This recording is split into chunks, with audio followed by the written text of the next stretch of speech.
Ilaa ayyaana makoom, ilaa ayyaana makoom, kana beektuu laatam, Bermuda Triangle, Ameerikaa kutaa Filooreedaam, gad kan ta'eem garba Atlaantik keessatti kan argamuudhaam, kibbaan ammoo odola Kaaribiyaaniin daangeffamaam. Waa'een bakka kanaam wantoota irra lafaam irra jiran keessaa hanga har'aattiim kan haalaan hin beekamnedhaam. Bermuda Triangle kanaam yeroo jalqabaaf kan argeem Kiristoofer Kolombos jedhamaam. Bara 1449 keessaam Kiristoofer Kolombos osoo addunyaa irra naanna'uum bakka kana arguun fageenyarraa ifa keessummaa ta'etum samii irraa gadi laboobee mul'ata. Humni naannoo sana jirus agarsiistuu kallattii koompaasii ofiisaan naannessa jechuun barreessee tureem.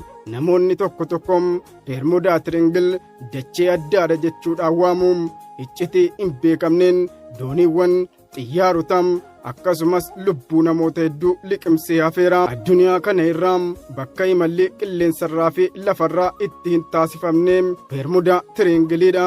Egaam waa'een bakka kanaa qorattoota hedduuf madda mataa dhukkubbii ta'eera. Garuu ogeessonni tokko tokkoom tilmaamaan yoo ibsan inni tokkoffaan naannoo sana harkisni maagineettii fi humna elektirooniksii duumessa guddaa qabu waan jiruuf humna xiyyaaraa fi dooniiwwanii danquu danda'a.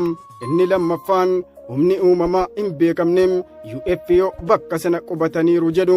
Inni sadaffaan bubbeen haarikeen jedhamu naannoo sana jiraachuu danda'as jedhu.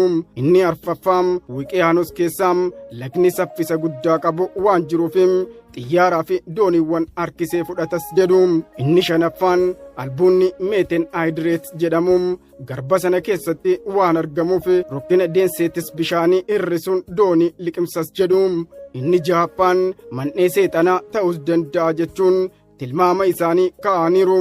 Isinoo waa'ee bakka kanaa akkamitti tilmaamtu laataam? Akkama ta'uum maal ta'a laataam?